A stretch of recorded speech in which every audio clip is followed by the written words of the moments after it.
Buenas noches para todas las personas que siguen este taller bíblico virtual, titulado La palabra de Dios se hace carne, es voz y presencia viva, una mirada bíblica de la palabra y sus contextos. Les damos la bienvenida a todos ustedes a este tercer día de reflexión, en el cual nos acompañará el Padre José Antonio González con el tema titulado La palabra de Dios produce hambre y sed de sí misma. El Padre José Antonio González es sacerdote de la Congregación de la Misión, licenciado en Filosofía e Historia por la Universidad Santo Tomás de Bogotá, licenciado en Filosofía Canónica por el Instituto Católico de París, licenciado en Teología Dogmática y candidato al doctorado en Teología Dogmática por la Universidad Pontificia de Salamanca. Pastoralmente se ha desempeñado como formador y director académico en el Seminario Mayor Arquidiocesano de San José en Popayán, en el Seminario Mayor Diocesano María Inmaculada y en el Seminario Mayor Diocesano Nuestra Señora del Carmen de Restrepo, Meta. Fue rector y superior del Seminario Mayor Villapaul y actualmente es director del estudiantado de la provincia de San Vicente de Paúl en España. Le damos la bienvenida al Padre José Antonio y le agradecemos por el tiempo que ha dedicado a la preparación de esta charla.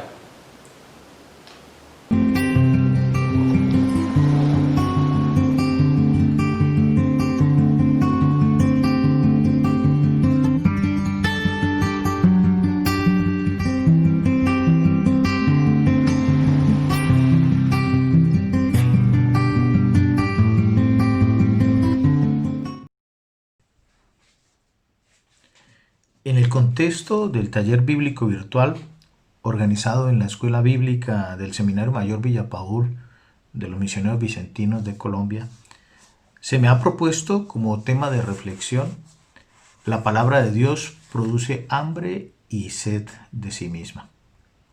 He estructurado esta pequeña reflexión en 3 momentos. El primer momento, quiero resaltar el carácter relacional, el carácter dialógico que tiene la revelación cristiana. Segundo, a partir de una interrogación que me hago, es decir, de pensar si la palabra de Dios es plenitud, por quien la dice, y la palabra es en sí misma también camino de plenitud para quien la escucha, ¿qué necesidad tiene de que produzca sed y hambre de sí misma?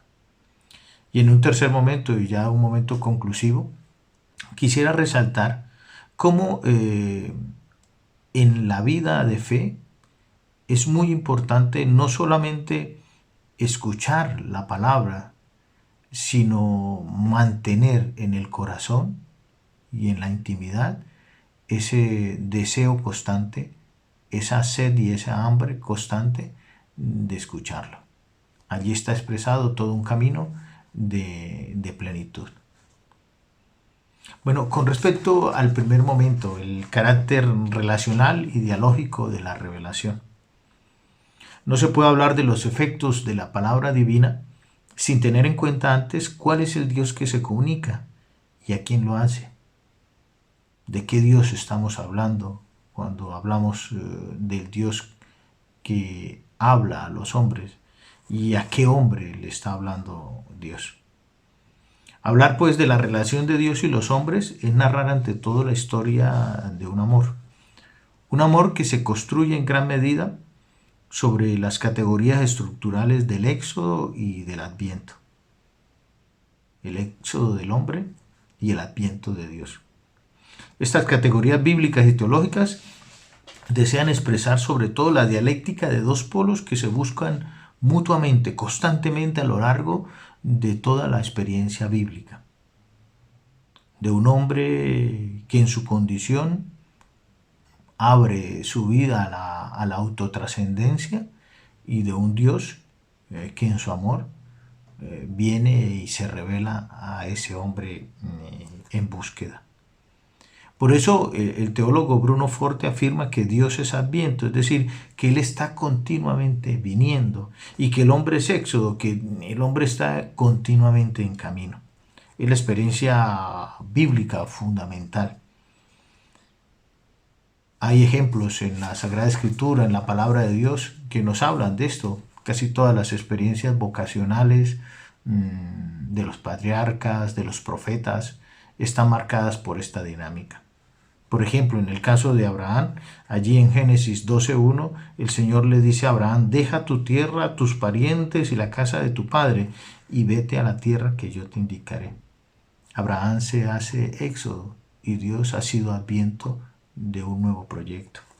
También en la experiencia de Moisés, allí Moisés, en medio de sus temores, viviendo una vida un poco escondida como pastor, allí en la zarza encuentra esa manifestación de Dios que se adviene a su vida y escucha aquellas palabras de: ve pues, yo te envío al faraón para que saques de Egipto a mi pueblo, en Éxodo 3:10.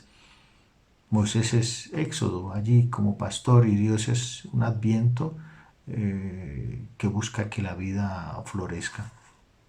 Los mismos casos podemos encontrarlos en las figuras como María y como los discípulos. Pero hay un ejemplo muy hermoso, una experiencia muy hermosa que está expresada en la Sagrada Escritura en el Evangelio de San Lucas 24, 13, 35, que es el famoso camino de Emaús. Este camino de Emaús nos marca claramente aquello que venimos diciendo del carácter dialógico y relacional de la revelación. Están aquellos dos discípulos que marchan como éxodo, cansados, tristes, de pronto decepcionados por lo que ha pasado. Y llega a Jesús resucitado como ese Dios adviento dentro del proceso de su camino y empieza a partir de la palabra, de los textos de la palabra, a iluminar esa vida triste y melancólica, ese éxodo un poco desgarrador que están viviendo. Y llega un momento en que esa palabra ya no es el texto, sino esa palabra se convierte en él mismo o es él mismo, y que al partir el pan se aclara todo. La palabra, ese texto anterior, hace sentir el fuego interior con que ellos venían experimentando, y la palabra, ese Cristo que se ofrece en el pan, se hace plenitud a las búsquedas y anhelos que ellos tenían. Sí, ciertamente la convicción bíblica de que el hombre es éxodo y Dios adviento nos habla claramente de que Dios se revela, pero se revela a un hombre que está en camino. Dios se comunica, pero se comunica a un hombre que está en búsqueda. La palabra de Dios nos recuerda claramente que ese Dios que se adviene se muestra de múltiples formas. Una primera forma que creo que en estos días se ha profundizado es precisamente que Dios es adviento en la palabra que crea. Dios pronuncia su palabra, y al pronunciar su palabra das vida, llena todo de vida, sostiene en la vida, ¿no? Es la hermosa experiencia que se da en la creación en el Génesis. Y por ejemplo en Génesis 1 y 3 habla, ¿no? Al principio creó Dios el cielo y la tierra. La tierra era una masa caótica y las tinieblas cubrían el abismo. Y dijo Dios que exista la luz, y la luz existió. Y no solamente la palabra creadora de Dios genera vida, sino que esa palabra de Dios habla de la bondad con que Dios contempla la misma creación, ¿no? Allí en Génesis 1:10 dice: y vio Dios que era bueno. Hablando de cómo la palabra no solamente crea, sino crea desde la bondad y en bondad. Lo mismo pudiéramos decir, Dios es adviento también en la palabra que libera. Las palabras de Dios no solamente dan vida, sino quiere que la vida continúe y que la vida se abra camino.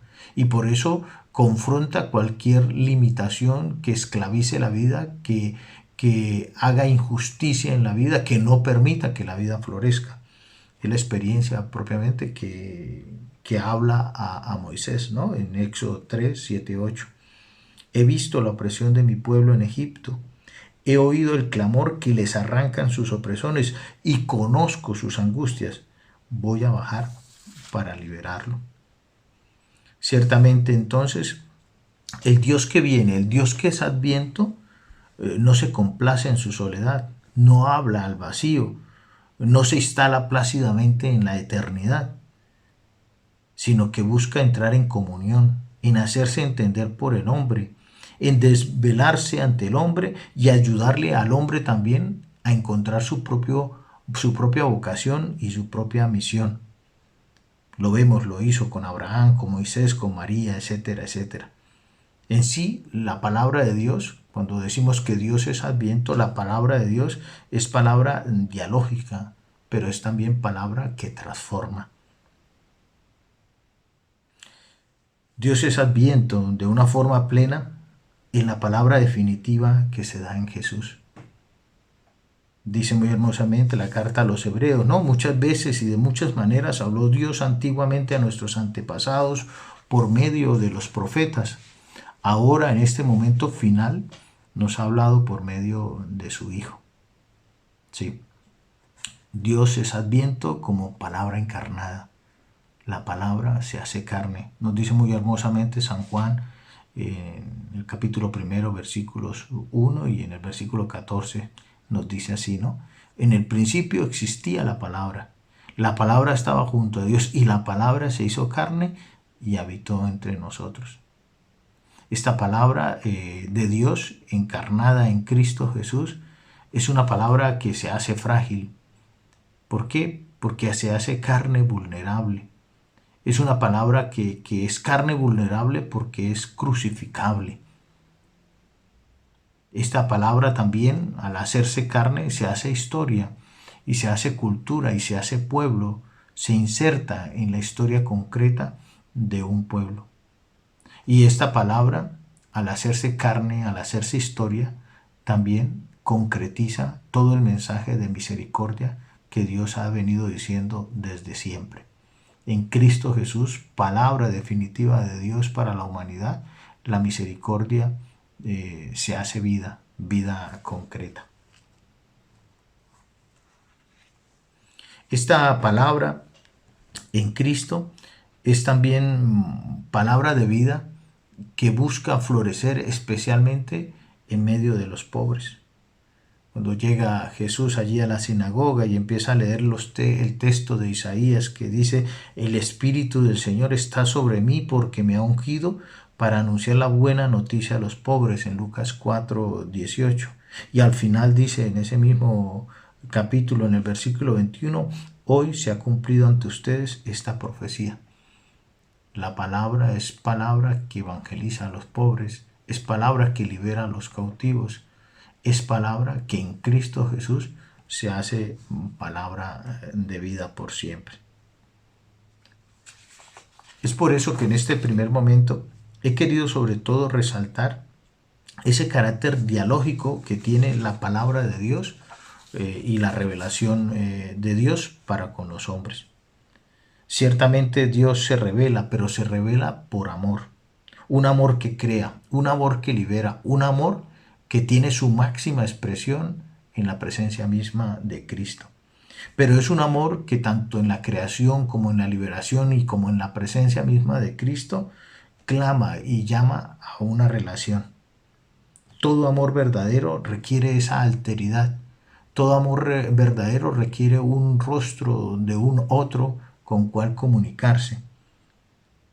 Todo amor verdadero, como es el amor de Dios expresado en su palabra, que crea, que libera, palabra que encuentra plenitud en Cristo Jesús, es un llamado a la fraternidad, es un llamado a la comunión.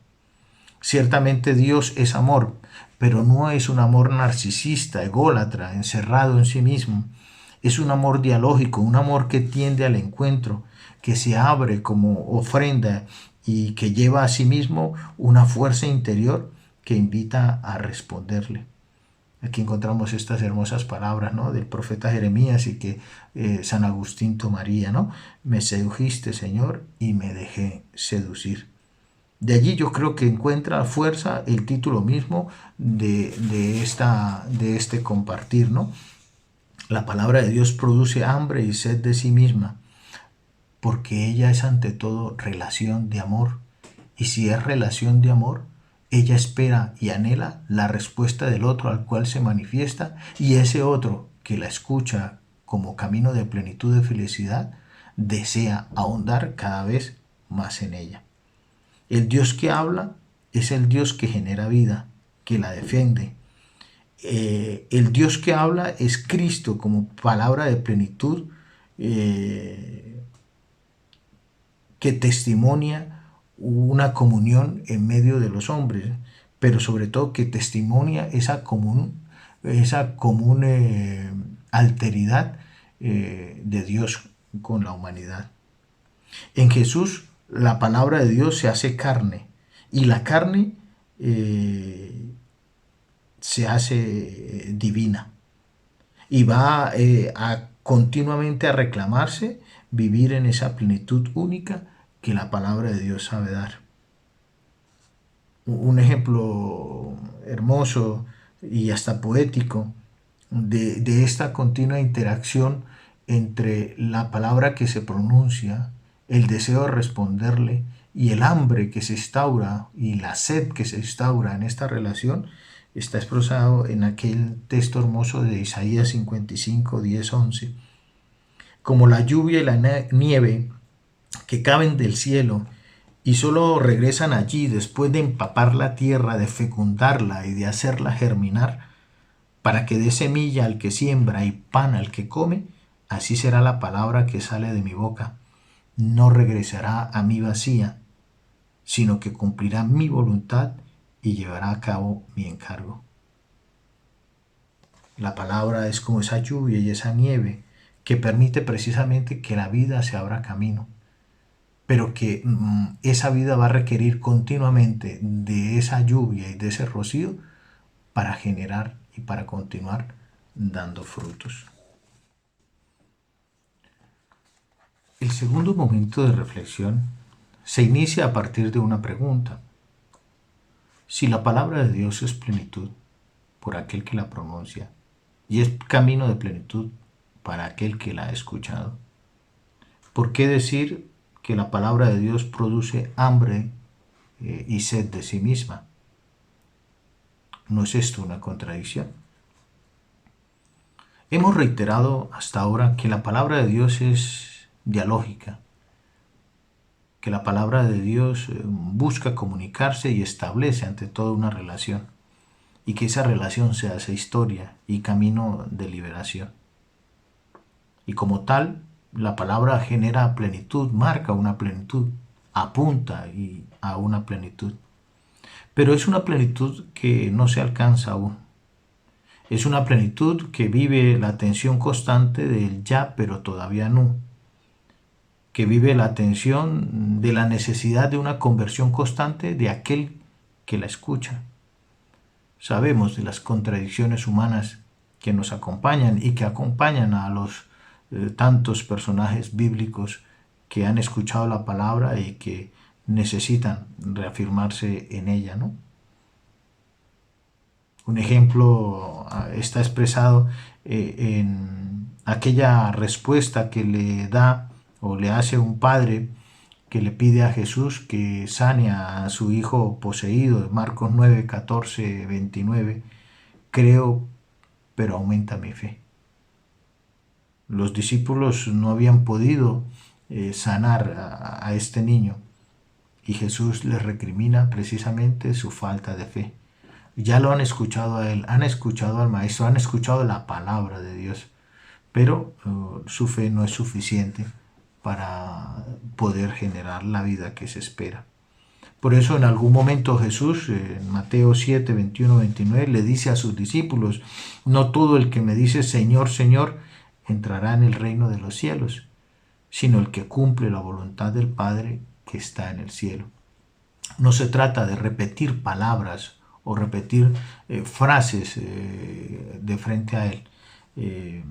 La palabra de Dios requiere una transformación interior profunda para que esas palabras que se dicen en torno a la palabra de Dios sean palabras realmente de vida. Por ello, toda la literatura bíblica y toda la experiencia bíblica reclama ante todo el escuchar y el saber escuchar la palabra. Escuchar antes que hablar, acoger la palabra para después proclamarla. Recibir en tierra fecunda la semilla para que pueda después dar un buen fruto. Esta es la dinámica, la experiencia fundamental del pueblo con respecto a Dios y su palabra. Una escucha que recrea la memoria colectiva y da identidad. aquella hermosa expresión del Deuteronomio 6, 4 y siguientes, y que se va a repetir a lo largo de toda la historia del pueblo de Israel. Shema Israel, escucha Israel, el Señor es nuestro Dios, graba en tu corazón estas palabras que hoy te digo. Una escucha que ciertamente deja florecer la plenitud de la palabra y orienta radicalmente nuestra manera de ser y vivir. Diría muy hermosamente Marcos 9:7, ¿no?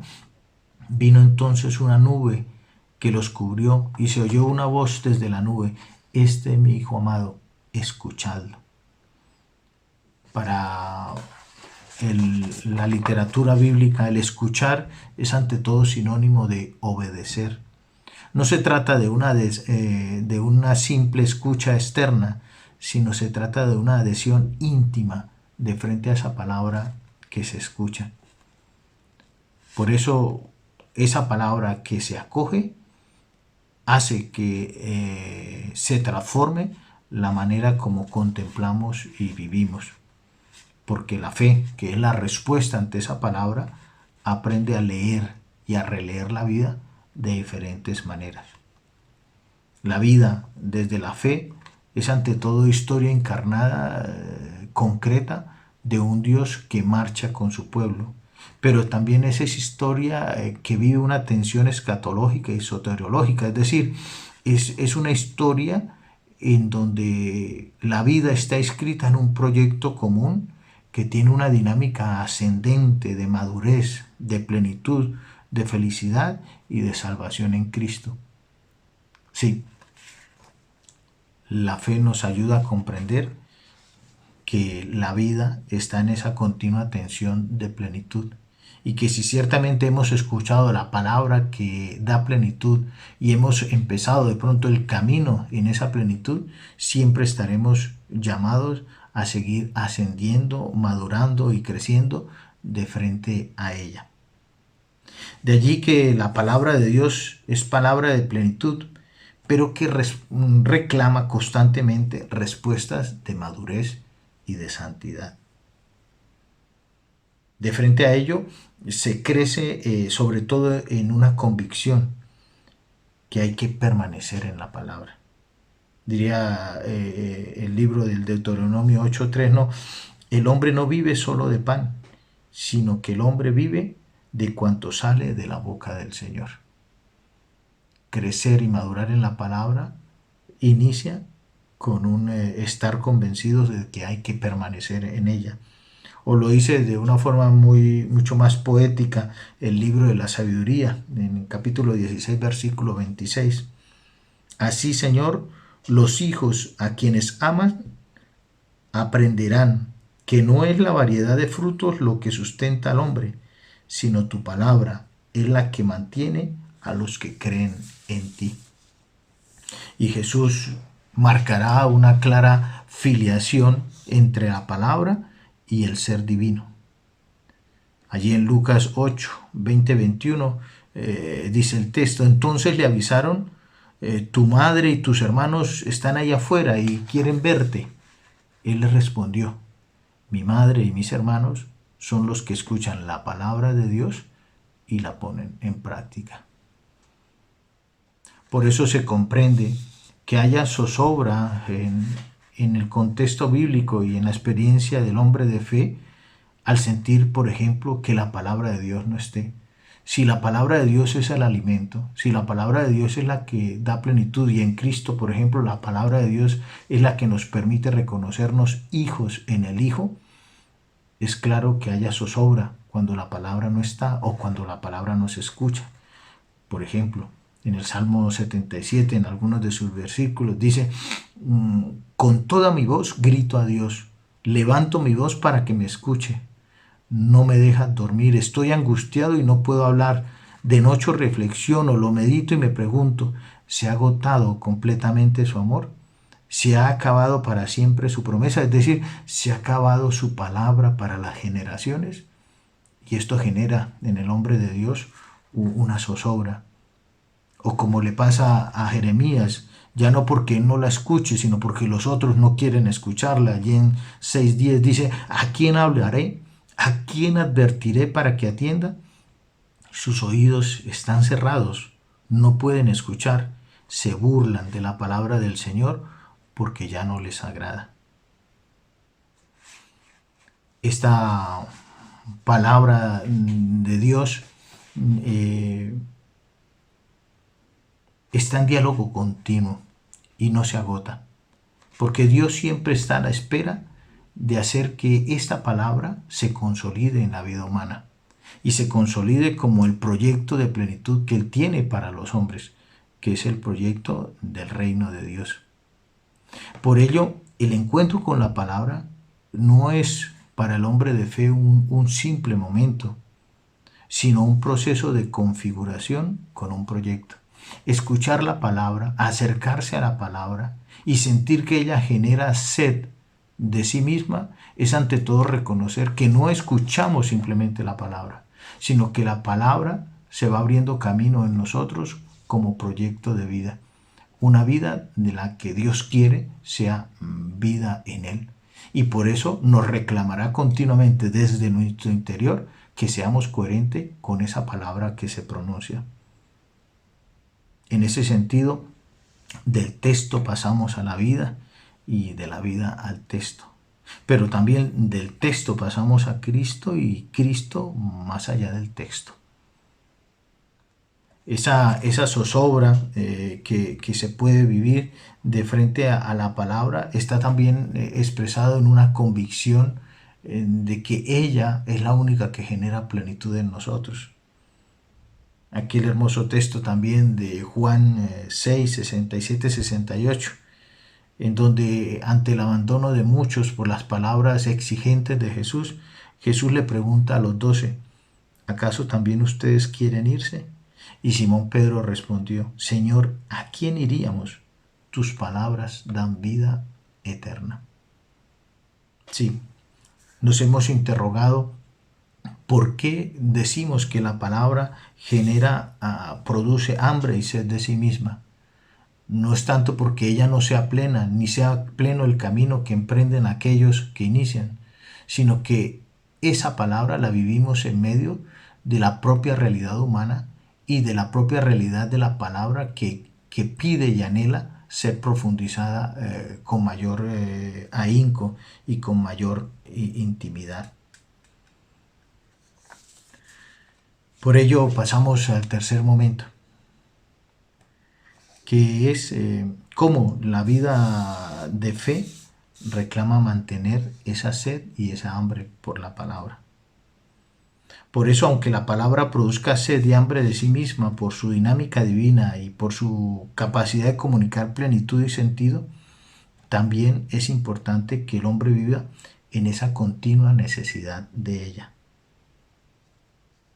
Una sed por la palabra, que es un anhelo profundo, que su palabra hace eco en la intimidad profunda del mismo hombre, en su alma. Por eso el salmista allí en el Salmo 63:2 dice, ¿no? Dios mío, desde el alba te deseo, solo a ti, de ti tiene sed mi garganta, mi carne a ti está tendida como tierra árida, sedienta sin agua. O esta capacidad de sed, de apertura interior, de necesidad de la palabra, bien expresada también en aquellas bienaventuranzas, ¿no? Que están expresadas en Mateo 5, 6. Dichosos los que tienen hambre y sed de hacer la voluntad de Dios, porque Dios los saciará. Dichosos entonces aquellos que deseen permanecer en la palabra, porque ella los hará entrar en una dinámica constante de una plenitud que solo se espera y se reclama en ella misma. Allí está la expresión precisamente de esa palabra que genera hambre y sed de sí. Un hermoso testimonio de este proceso está expresado en el Evangelio de San Juan 4, 5, 42, en la experiencia hermosa de aquella mujer samaritana. Junto a un pozo se encuentra Jesús y una mujer, una samaritana. Jesús está cansado del camino. La mujer llega con su cántaro buscando agua para su sed. Jesús le pide agua y ella aduce una antigua rivalidad entre sus pueblos que bloquea la comunión, la comunicación. Pero Jesús como palabra no se rinde y a través de un diálogo sereno y respetuoso le ayuda a ir más allá, a ir descubriendo que ella tiene también una sed profunda, una sed de Dios, una sed de verdad, una sed de su palabra.